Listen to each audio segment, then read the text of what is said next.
नमस्कार, मैं हूँ आरती और आप देख रहे हैं हिंदुस्तान में न्यूज, जिसमें अब होगी मुद्दों की बात सच के साथ।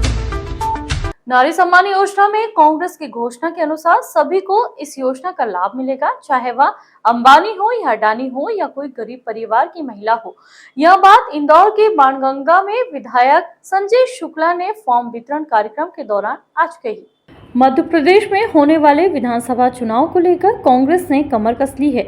जहां भाजपा की लाडली बहना योजना के सामने कांग्रेस द्वारा नारी सम्मान योजना का प्रचार प्रसार किया जा रहा है। इसी कड़ी में इंदौर के विधानसभा क्षेत्र क्रमांक 1 के अंतर्गत वार्ड क्रमांक 10 के बाणगंगा में सैकड़ों महिलाओं को विधायक संजय शुक्ला, क्षेत्रीय पार्षद विनीत दीपू यादव के लोगों ने कांग्रेस द्वारा शुरू होने वाली योजना के फॉर्म वितरित किए। योजना की जानकारी दी गई, जहां विधायक संजय शुक्ला ने कहा कि भाजपा के लोग कांग्रेस की योजना को लेकर जो भ्रम जाल फैला रहे हैं उसे दूर करने के लिए और जनता को फायदा देने के उद्देश्य से पूर्व मुख्यमंत्री कमलनाथ के निर्देश के अनुसार नारी सम्मान योजना की जानकारी हम सभी माता बहनों को दे रहे हैं। विधायक संजय शुक्ला ने कहा कि कांग्रेस द्वारा इस योजना का लाभ सभी को दिया जाएगा, चाहे अंबानी हो या अडानी या कोई गरीब परिवार हो। यदि कांग्रेस की सरकार बनती है तो वह सभी महिलाओं को इस योजना का लाभ दे देंगे, जिसमें 500 रुपए में गैस की टंकी और 1500 रुपए हर माह दिए जाएंगे। ये आज नारी सम्मान योजना के कमलनाथ जी द्वारा जो योजना निकाली गई है उसके फॉर्म दे रहे हैं, और ये फॉर्म आज नहीं हमारी सरकार आ जाएगी जब हर महिला को 1500 रुपए की सहायता राशि दी जाएगी और 500 रुपए की गैस टंकी दी जाएगी। आज नारी सम्मान फॉर्म का हमने ओपनिंग करा है। आदरणीय हमारे दीपू यादव, आदरणीय भाभी अनिता दीपू यादव जी की वार्ड से हमने चालू करा है। ये पूरे विधानसभा में 17 ही वार्ड के अंदर हम ये चालू कर रहे हैं। इससे हम जो भ्रम फैलाया भारतीय जनता पार्टी सरकार ने कि जो फॉर्म भरेगा उसको ही हम ये योजना लागू होगी, परंतु हम लोग सिर्फ फॉर्म इसलिए दे रहे हैं जो आम जनता भ्रमित हो गई है उसके लिए।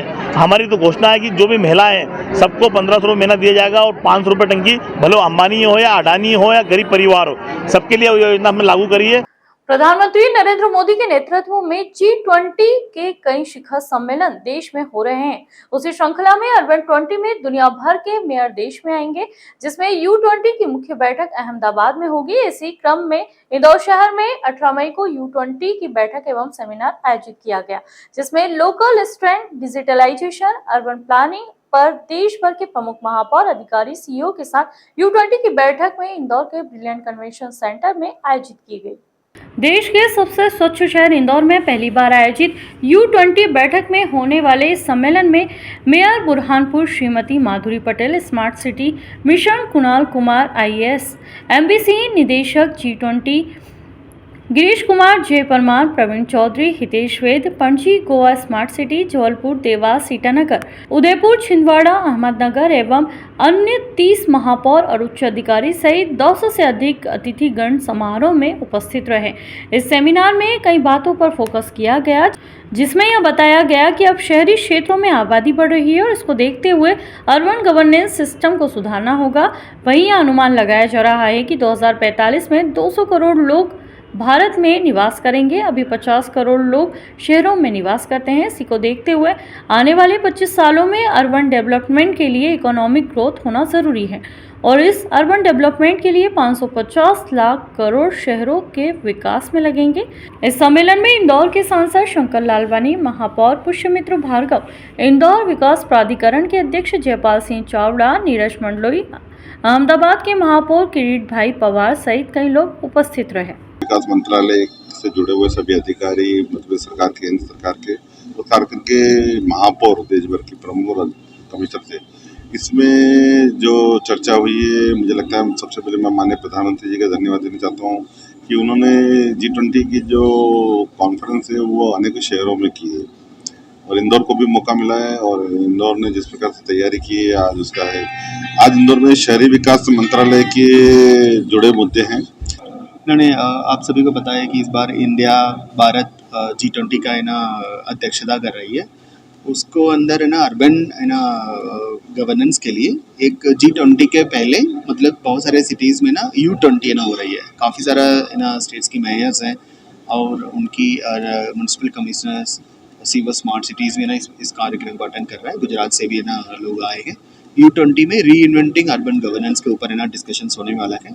हमारी ट्रांसपेरेंसी लेकर एम्पावरिंग है ना अर्बन गवर्नेंस से लेकर एक ओरिजिनल थिंकिंग है ना अर्बन गवर्नेंस में क्या होना चाहिए, ऐसे बहुत सारे टॉपिक्स के ऊपर है ना सब सेशंस होंगे। मध्य प्रदेश कर्मचारी संघ के आह्वान पर प्रदेश के शासकीय महाविद्यालय में कर्मचारी, अधिकारी और पेंशनर्स की 9 सूत्री मांगों को लेकर किए जाने वाला आंदोलन शुरू हो चुका है, जहां काली पट्टी बांधकर तकरीबन 450 अधिकारी, कर्मचारी और पेंशनर्स ने अपना विरोध सरकार के खिलाफ प्रकट किया।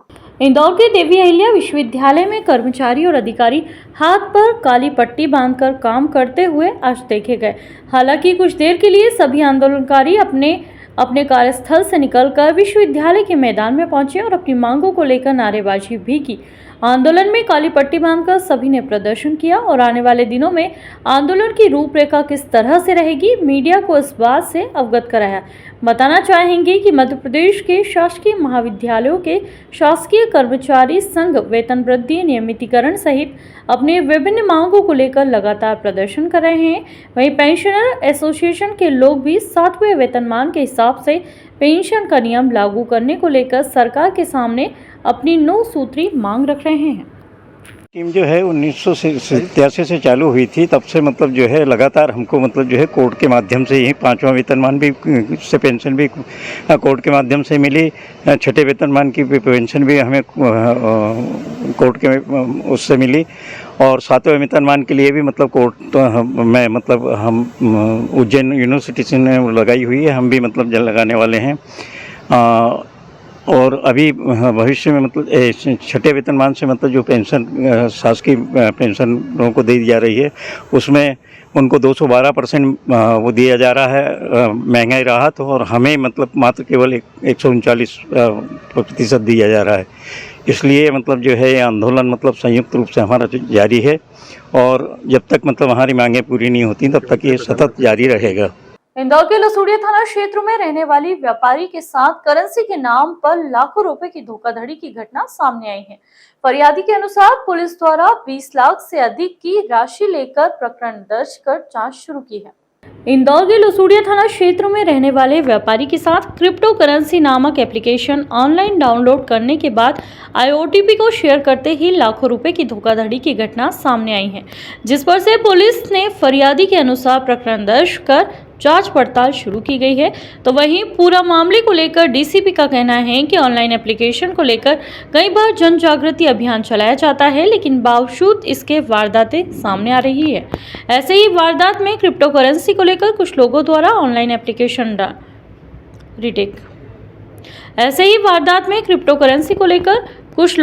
ऑनलाइन एप्लीकेशन डाउनलोड की गई थी और उसमें एक OTP प्राप्त हुआ था। उस OTP को जैसे ही व्यापारी द्वारा शेयर किया गया तो उनके खाते से लाखों रुपए की राशि कट गई, जिसकी कुल कीमत बताई जा रही है 20 लाख से अधिक है, जिसमें फरियादी के 41,000 के डॉलर भी ऑनलाइन रूप से खाते से कट गए हैं। फिलहाल पुलिस नंबर के आधार पर जांच पड़ताल शुरू कर दी है।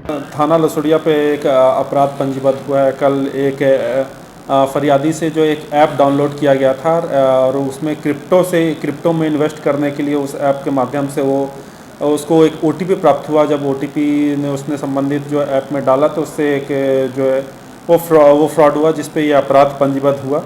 इसी तरह क्रिप्टो करेंसी में इन्वेस्ट करने के लिए क्रिप्टो करेंसी नाम का एक टेलीग्राम चैनल था, उस पर भी एक लिंक पर क्लिक करने के कारण एक व्यक्ति अन्य व्यक्ति के साथ जो है इसी तरह से एक धोखाधड़ी हुई है। इंदौर में फिर एक बार नाबालिग युवती के अपहरण को लेकर विवाद सामने आए हैं, जिसमें हिंदू संगठन के कार्यकर्ताओं द्वारा लव जिहाद का आरोप लगाते हुए थाने पहुंचकर शिकायत दर्ज कराई गई है। पुलिस ने परिजनों के अनुसार शिकायत दर्ज की है।